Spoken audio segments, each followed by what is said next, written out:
Support for this production comes from the business law firm of Bailey Cavallari, where a perceptive, practical, and personal approach is the foundation for every attorney-client relationship. More information is available on the web at baileycav.com.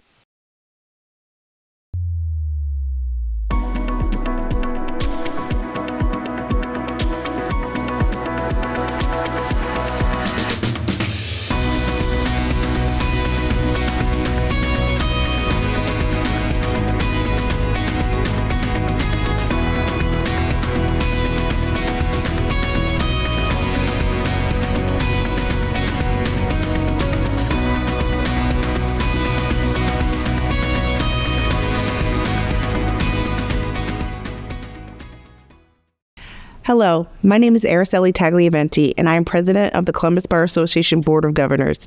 Thank you for joining Bar Briefs today. Today, I would like to welcome a very special guest, Kelli. Kelli is President-elect of the Columbus Bar Association Board of Governors. Kelli, can you tell our audience a little bit about yourself? Yes, I'm Kelli Amador. I'm a Senior Litigation Associate at Dinsmore & Scholl, and I'm so excited to be President in this coming June. Congratulations. Congratulations to you for being president. Thank you. So Kelli, on this series, we're talking a little bit about how you got involved with the CBA, why you continue to be involved, and what does engagement look like when you first joined and where you are today? So I first got involved with the Columbus Bar Association shortly after passing the bar exam. My mentor at the time told me that it was my responsibility to join the bar and to get involved and to pick a meeting and go to that meeting every month.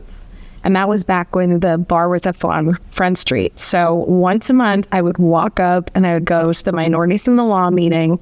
And that's really where I got involved. I regularly attended that meeting. Then I became a co-chair with you for 2 years. And slowly my involvement in the bar just grew from that. It's like every time I joined something at the bar, I would get more involved in the bar.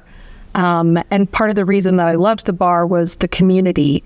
In the beginning of my bar involvement, I was a little bit of an introvert. And if I went to an event, I would set a timer and make myself sit for 30 minutes or whatever. Wow. And make myself stay because I was so uncomfortable. But slowly it became that I was the one getting kicked out of the bar by Donna because I'd be there along with me. My colleagues. Yes, with you, of course.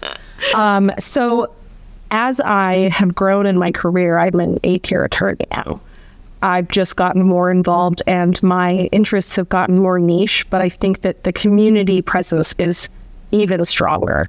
Can you speak a little bit about how that community connectivity translates into how you practice law?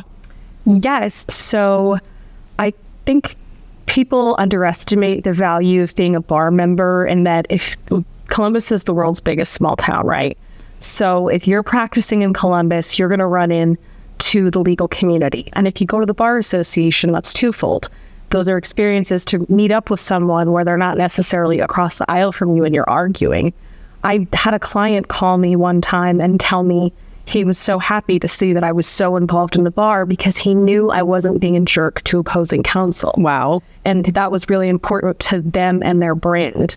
And I had never really thought about how the bar benefited my clients in that way, because I've always seen it as a value add just for me. But then I realized, like, not only does it help me, but it helps how I practice law and the people I represent. And I can personally say that, you know, being able to interact with so many members of the judiciary is just remarkable.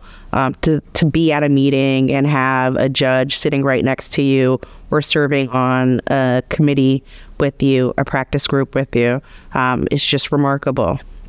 I would absolutely agree. It's so nice to see a judge not just because you're in their courtroom, and then they tend to remember you if you're not just in their courtroom as an attorney in front of them, but as someone that they've interacted with at the Bar Association. So there's this idea that joining the Bar Association is really only for young lawyers or new lawyers in the community. What would you say to that? I think that's kind of silly because the bar strives so hard to be a resource for all members.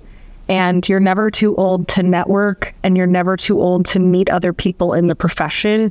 Even older attorneys, it would benefit you to meet younger attorneys that you're going to see across the aisle. And not to mention, lawyers are a community of ourselves.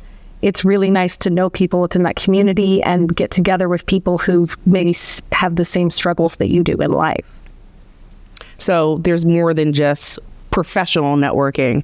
I mean, obviously, we hang out, but I think that that's a big piece that some lawyers forget, you know, apart from the practice groups that have substantive issues that they address, that they discuss. I think that there is also a social element to being a lawyer and finding some commonality in the issues that you deal with on a daily basis. So that's why I love serving, and I love serving with you. That's so true. And that's one of the things that kept me coming back to the Bar Association. Yes.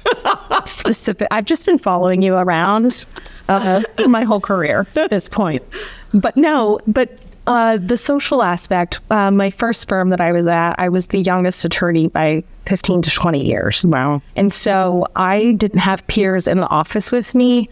So when I joined the Bar Association, I was like, well, maybe I can make some friends.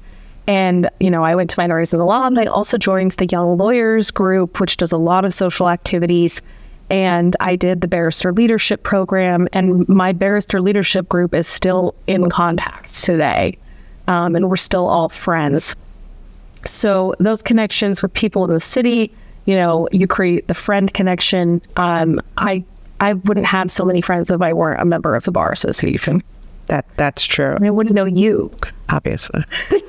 I think something that's also a value add is that so many Columbus Bar Association members are also members of national associations. So it's really nice when you go to a national conference, whether it's labor and employment, litigation, to see a friendly face in the room and go, hey, I know you. I love seeing CBA members at national conferences. It just is amazing because, like you said, you know, big town, little town, small city. We're the world's biggest small town. Right. There you go. You said it right. Yeah. So tell me about what's happening. What's the plan for your presidency? So my plan for the presidency is, of course, to continue our quest to get more people to join the bar and contribute their unique perspectives. I think that I also have a special interest in continuing some of our legacy programs, like a clerkship program for the summer associates, and really trying to get members to realize the benefit of the Bar Association for themselves, their careers, their professionalism, and realize that good members make the bar better, and that's why we need their participation. That's exciting. I'm looking forward to you serving as president and me serving as past president and supporting you in this wonderful journey. Well, I've just been riding your coattails for 8 years now. Well, thank you so much for joining us today, Kelli. I really appreciate you. And our members are looking forward to what's to come. And hopefully you will see Kelli and I, or maybe just Kelli, on the next Bar Briefs. Thank you so much for joining today.